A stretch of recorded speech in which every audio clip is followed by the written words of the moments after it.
my doctor told me when I had my brain surgery, he said, remove yourself from stress. Next door makes me physically ill when I read it. It upsets me that much because of the attacks. And they're one-sided, and it's not a fair sounding board. So I don't look at next door, and I apologize to anybody if that offends you. All of you know that if you want to reach me, you can call me. I'll be glad to meet with anybody, anytime. But next door is not my venue for governance. It may be for others, and they're fine with it. But for me, it's too stressful. I can't deal with it. I just can't. I understand. So. I think there's a lot of negativity. There's also a lot of positive stuff. And I love the fact that we can talk and get the word out about different things. I don't disagree. I think it's a wonderful platform, but I think it's become a bully pulpit for a small handful of people. I'd just like to ask the city manager, what month last year after assessments went out did Fulton County freeze those assessments? Do you recall? I remember Councilman and Chairman Eves in July essentially, put out that they froze it. So it was either between July or August.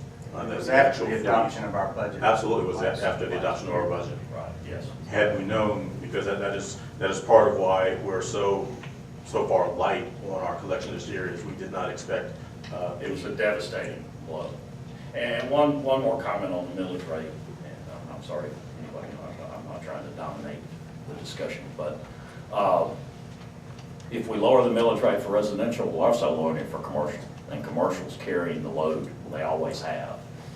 When we lost, just a little history, because not everybody was here when this happened, but when we lost Ford Motor Company, we lost our largest taxpayer, our largest water user, our second largest employer. And they contributed millions of dollars to the treasury of the city. The Solis Hotel is the first development that's occurred on that site since Ford's departure. And we had a millage increase during those periods of time because we had to replace the revenue, or let me say this, a portion of the revenue that Ford brought, but it wasn't enough. And actually, development in that area and other development is what will help transfer that, because really, Larry Martin's comment earlier is spot on. The businesses should carry the load. They really should, and that's been their tradition. But with the closing of Ford and the decrease of values all across the board, we haven't recouped from those values. And in typical government style, Fulton County, instead of cooking the frog, as they say, a little bit at a time, they throw a huge increase out there. So I'm very sympathetic because I'm a taxpayer too. All of us pay taxes up here, so we feel the pain. I'd also like to bring out the fact that how do we want to approach this as a town? Because I love the fact that I can stand here and speak to you. This is the only place I can't do it. I don't feel represented by my state representatives. I don't feel represented by my federal government. I only feel represented here. And I want to support this community. I want to support the people in this community, especially the people who have been here a long time, the elderly, the poor. I like the diversity that we have, and I don't want to, I hope that we can't, I'm afraid that these high values will drive out a lot of people, the vulnerable people. And then we'll be starting to gentrify, and you know how it is. That's how it's happening, is they're coming south and they're buying up the properties. And so I think we need to look at that picture and decide how we want to be in it. We might not be able to do it all at once, but we can do it incrementally. And remember also that it isn't just the amount of money coming in, it's the amount of money going out. And I think that I feel very confident that this group of the council will be working on that going out part to make so that we really do get value for the money spent. And eventually we will catch up, but let's not try to do it all in 1 year. Okay, thank you. Anyone else want to comment? Yeah, I was just going to say that Well, the mayor kind of hit on what I was going to say about Ford, and that's why things like economic development are important, because commercial properties pay 65% of all of our tax revenues. The residential doesn't pay the majority of it, and that I think it would be a knee-jerk reaction to immediately lowering the millage rate. Of course, it's something that should happen over time, but 10 years of properties not being assessed is a problem that the county, I feel like, was very irresponsible with. But I 100% agree with you about the exemptions we could offer. I was just looking at cities in the meantime to help residents who would need it the most, because I'm privileged to be able to absorb the cost of my taxes, but I'm aware a lot of people, especially someone who's elderly and has to pay it all at once because they own their home, may not be able to. For instance, the city of Johns Creek offers a $15,000 exemption. Alpharetta offers a $40,000 exemption, which is something I was going to recommend in my council comments at the end of the meeting. But I do think that that's something in the meantime that we can look at to see what we can do to help people who may need some assistance with paying those taxes. And likewise, it still doesn't account for the 273 parcels that are zoned commercial on our books and are still zoned residential in the counties. They came crying to my Gmail address that I've been harassing them on for 57 to 60 some odd emails over the last 3.5 years. After the AJC published the audit that occurred, I would say about 2.5 months ago. And so, I mean, like as soon as I got that, I was like, they asked me, waited for me for 3.5 years. I'll forward that to the city team, and so I forwarded that to Adrian and Tim. And they're working to collaborate with Fulton County after Fulton County, at least from when I got interested in the subject, after a few folks in this room told me about it from a research standpoint. I remember. Yeah, I mean, so like, there's, Fulton County's been lagging on a lot. So, but I think when that changes as well, that will necessitate a change. Boko, all will be well. Things will get better. Thanks, Susan. Any other comments regarding the budget on my left? Okay. So we will move to staff comment. Tim? No comments, sir. Council? This would be an appropriate time to make questions. Or desiring to amend. We're in mayor and council comment, so All right. we will be voting on it at the close of that, so yes, I suppose if you wanted to. Motion to amend line 100-7520-521204, contracted services, consulting, economic development from 40 to 80,000. Okay. Motion, is there a second? Second. Second discussion. Would like to have further focus on economic development, and I think that could be done through the use of a fair cost consultant that we currently have, and I think that consultant should be budgeted for a rate of 80,000 versus 40. So this position wouldn't be RFP, we're just automatically giving money to somebody that's already in-house. In-house in the sense of in-house currently as a consultant, yes. I just can't necessarily agree with that. I prefer that at least the position would be RFP versus just taking money and just directly giving it to a particular employee, especially with a position that sits as far as economic development. I just think that we have different projects here just because projects may have been done as a positive in this perspective. Different scopes of the projects require different skill sets. So what would you look for in an RFP? That's something that can be determined as far as the history of the person's portfolio. That's the scope of services that we're putting out there. I just can't agree with increasing a salary and say that we're going to increase this directly for one particular individual, because to me that doesn't look nor smell right. Okay. So is that an amendment to any amendment? We're still in discussion.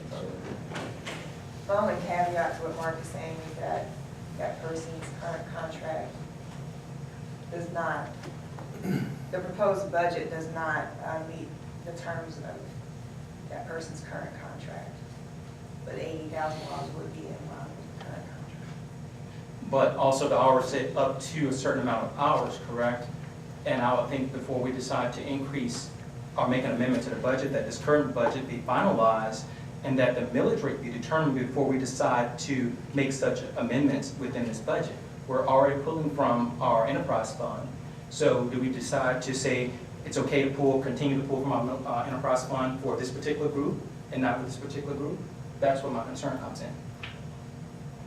I share Mark's thoughts about that. I just don't think tonight is the time, after hearing how tight things are and complaints already surfacing about our millage and what to do down the road, that we just add funding to accounts that already have some funding. We can get the year beginning. We can start the year. These accounts have money. That the particular account you're referring to, there's money there to begin the year. I think the prudent thing would be to pass our budget, look again at the revenue picture in July, even August perhaps, that we have all the information, and as we begin to ponder whether we adjust our millage, at that time would be the time to adjust other line items, either up or down. So I can't support voting for that tonight, based on all the information that we still don't have. We have a health plan that's incurring, from what we've heard, estimates of around $300,000 of an increase. That still is not final, so we don't have all the information on that at this time. Not opposed at all at looking at our line items as we go into the fiscal year and see what the revenues do actually produce. So, And I'll also add that I'm not opposed to the increase, but I don't think that at this point in time is the appropriate time to do so. Two other things I'd like to add is that thanks to our hotel motel tax allowances and the construction of new hotels, we will have an increase in revenue. The Holiday Inn Express is completed soon. I don't have the exact dates, so I don't want to speak. And second, despite the fact that it is very unfortunate that Fulton County was not responsible with assessments of residential properties, unfortunately, most of those values will probably hold, considering that they rolled back assessments for the last year. So we're not talking about millions of dollars, we're talking about $40,000. And not to use this as a token, this is just something that has happened within this fiscal year. We had the opportunity to meet a $75,000 matching grant from Fulton County. There was no discussion about whether or not we had the funds, and that was $75,000. We didn't get the full $75,000, but had we would have been obligated to make that match, and we're talking about $40,000. I think I voted in my position of that. The majority did. This is before I was on council, I was sitting in the audience. From my perspective, and when it comes to budget, I'm relatively conservative until the budgets are finalized. And I just think that the budget needs to be finalized and the millage rate needs to be determined before we look at putting amendments within the budget.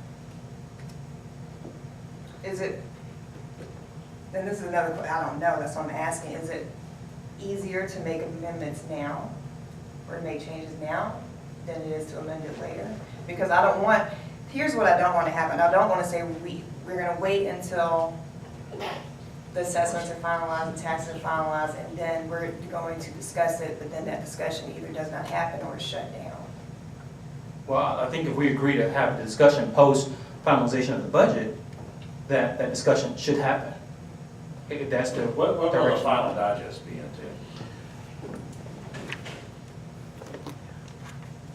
Generally, the final digest is in July or August, and from the last thing that I've seen from Ms.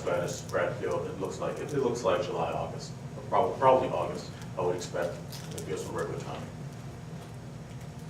You know, and I'll say this too, that I know that it's 40,000, but we're already pulling, what, 340,000 from the general fund inside of this here? So 40,000 plus from water sewer, from the enterprise fund. So to me, I'm just taking all that into account. And again, like I say, to be clear, I'm not necessarily opposed to it, but I think that we need to wait until the budget is finalized and the millage rate is determined before we just start making amendments and such to the budget. Another question, how long was it before we pulled those funds out that they were repaid?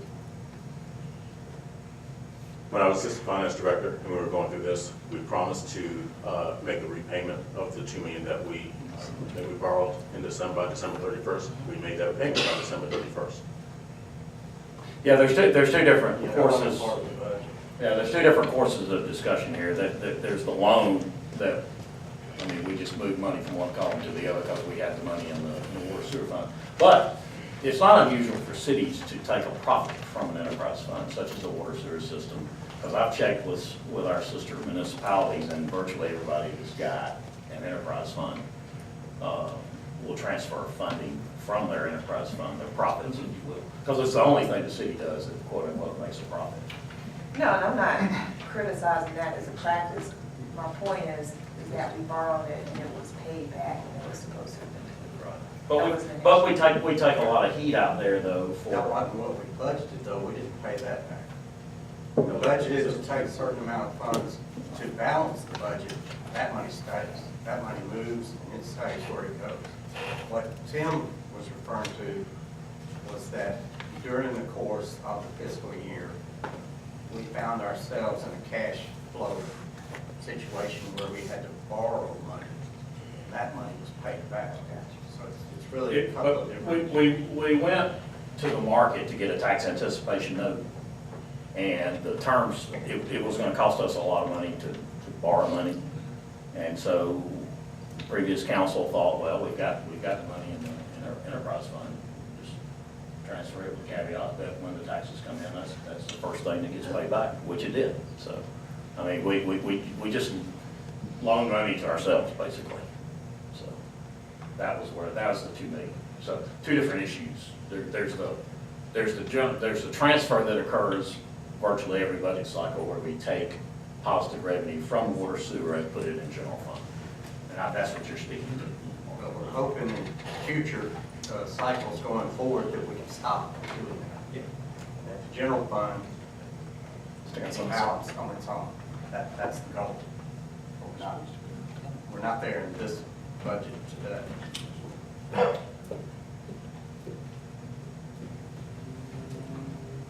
All right, I had two motions, I suppose. Well, we're still on the motion. We gotta deal with this one, it's on the floor. Oh, we do.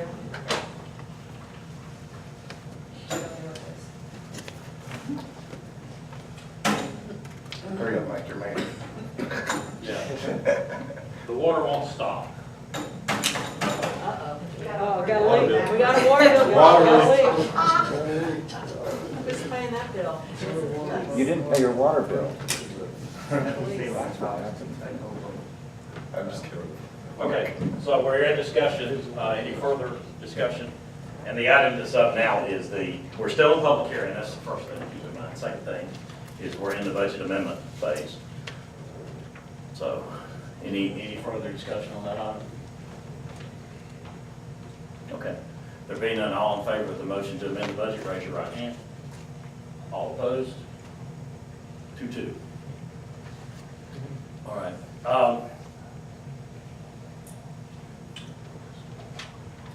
In looking at where we are, my big concern was echoed earlier.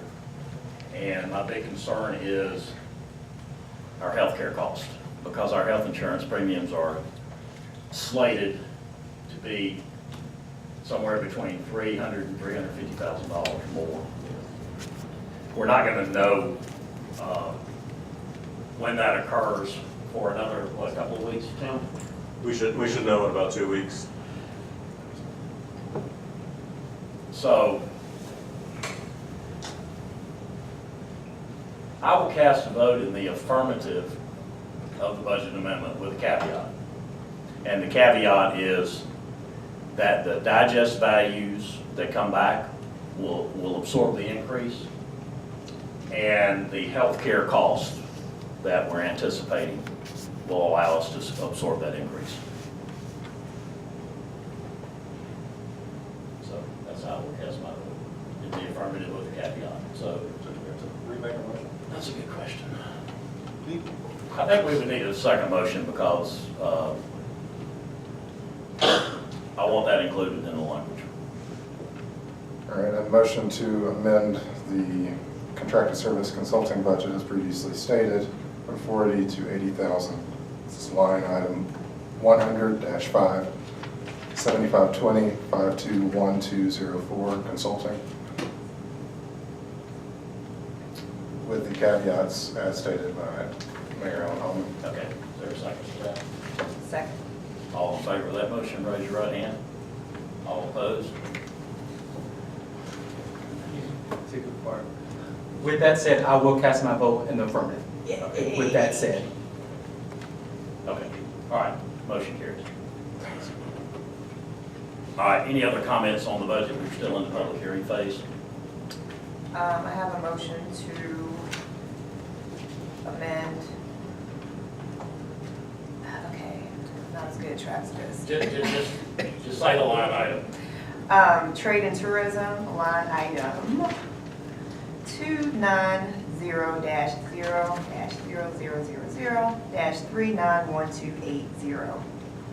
Transfer from hotel motel to DMO. I know this was a discussion that we had via email, and the thought was to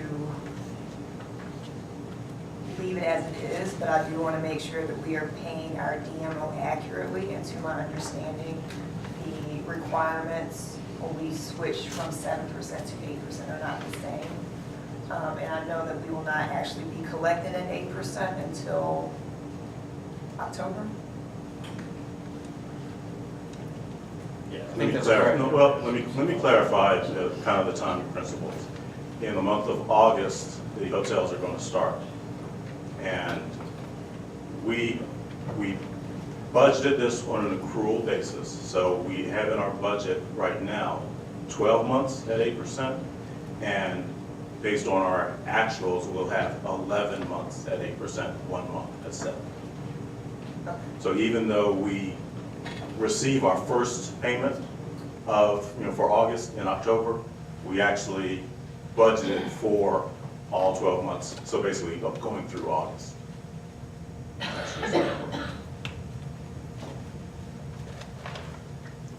It's accounting.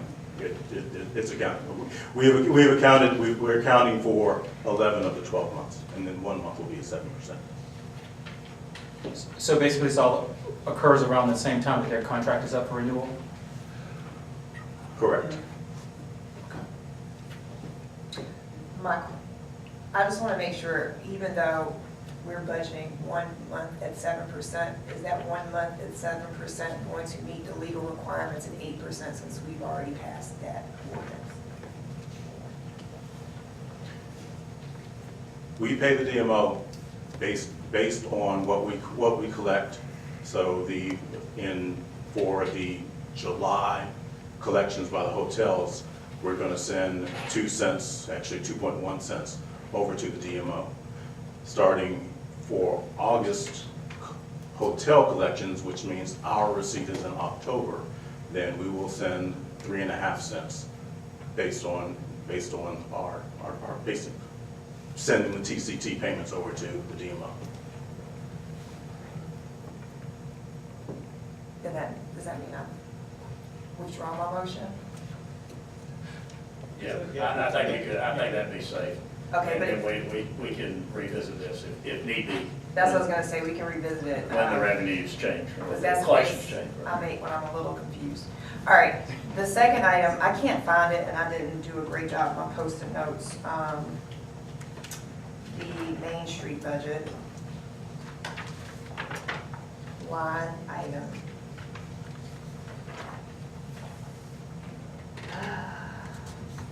Maybe some front and back, explain it a little Yeah. difficult.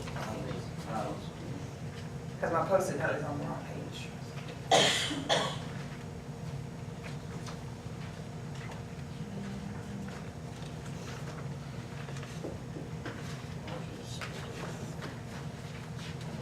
You need a search Department engine. 7550. You should be, if you're looking at the detail, page 28. You should. Close. It's council computers. It's council computers. I still don't see it. Oh, here it is.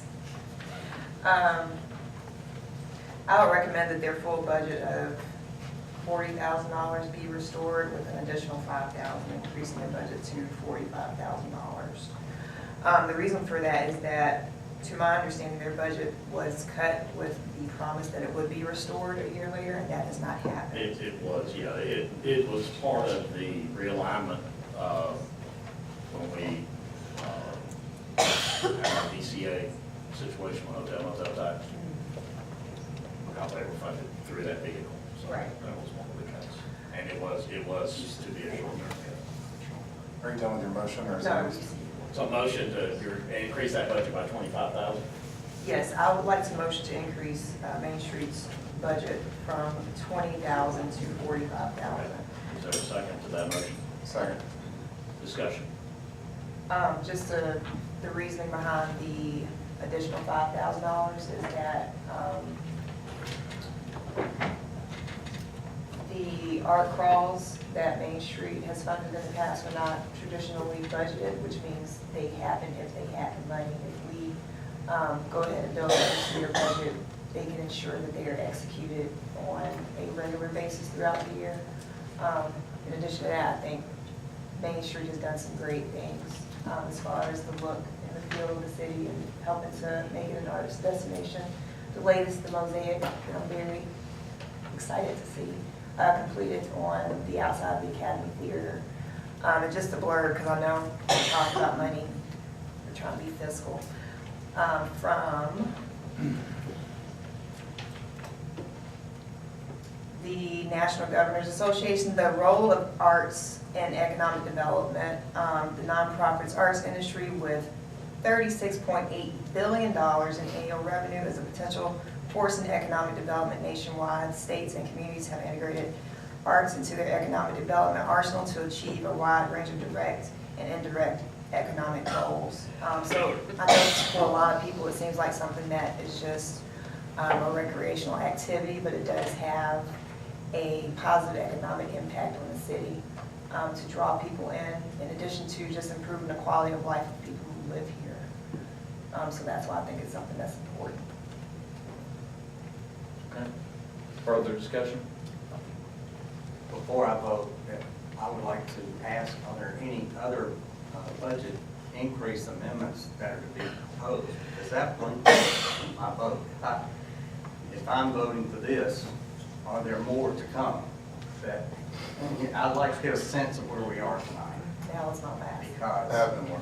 you know, we post agenda, we're supposed to be aware of. And I realize we're working through the budget, and I'm fine with the way things are unfolding, but I just wanted to have a sense of where we were going to be at the end of the night. That was the last one. And I was going to say the same thing, because that will determine my vote as well. In addition to that, what also would influence my vote is if we could have the same verbiage, if you agree with, I don't know what Mayor Coleman stated, if the assumptions hold true for healthcare as well as The tax budget. tax.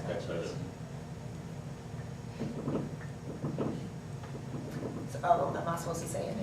If you agree with that verbiage. If you agree with that verbiage, So you would withdraw your motion. and you withdraw and Or amend your motion to add that verbiage. I'm not sure I agree with that verbiage. Okay, all right, so we'll, Unless, I don't know how to proceed. I don't want to kill my own motion, but I feel like this is something that's important to me. It is important. I totally agree, it is important. And my only thing is that, as I said before, I prefer to wait to finalization of the budget before we make amendments. So that's why I asked for you to restate it in terms of such, so that even if it doesn't happen tonight, that when the budget is finalized, we can go back and revisit it. That's the only reason why I said. I will amend my motion if my motion fails. waiting to do motion. No, my motion is, yeah. Yeah. All right. Any further discussion? All right, all in favor of the motion, raise your right hand. All opposed, motion carries. You don't have to amend your motion. Let's give you a hard time for it. Yay for the arts. Yay for the arts and money. Any, Keep fingers crossed. any further discussion under the budget hearing item? Because we're still in budget hearing, so any further mayor, council comments? No more notes. All right, that'll close the budget hearing, and the next item up will be. Mr. Mayor, point of Excuse order. me, yeah, we need Do to we vote. now make a Yes. motion to approve? Yes. Budget? Are you doing that? So move for approval of the budget, FY 2019 budget based on the amendments made here tonight. Okay, motion, is there a second? Second. Second discussion? There being none, all in favor of the motion, raise your right hand. All opposed, same sign, motion carries. And the budget is approved. Next item up is, we're still in public hearing mode. Next item up is consideration and action to adopt the future land use map. This is our first reading. The City of Hazel completed the update of its comprehensive plan in June of 2017. The plan was transmitted to the Georgia Department of Community Affairs, who determined the update was in compliance with the Georgia minimum standards and procedures for local comprehensive planning in January of 2018. As a part of the comprehensive plan process, the city should update its future land use map. The purpose of the future land use map is to define areas within the city that are suitable for various land use activities. The Planning Commission considered this issue on Tuesday, June 12, 2018, and recommended approval by the council of the future land use map. So I'll start with public comments. So I'll start on my right-hand side of the room this time. Those in favor or against this item, please come forward, state your name and address for the record, and make your comment or ask your question. And my left. Larry?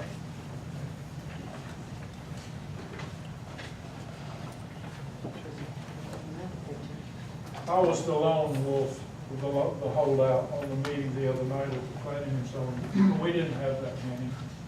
There were 3 of us that voted. I voted against. I did want to make y'all aware of some things that I'm concerned about to adopt the future land use map. There were several areas of it, and I wanted us to go over it in specifics, one each at a time. In particular, the one on North Central between the area of Steelwood and Myrtle Street. In that residential area over there, according to the proposed future land use map, you're going to have higher density and higher buildings. Okay. There's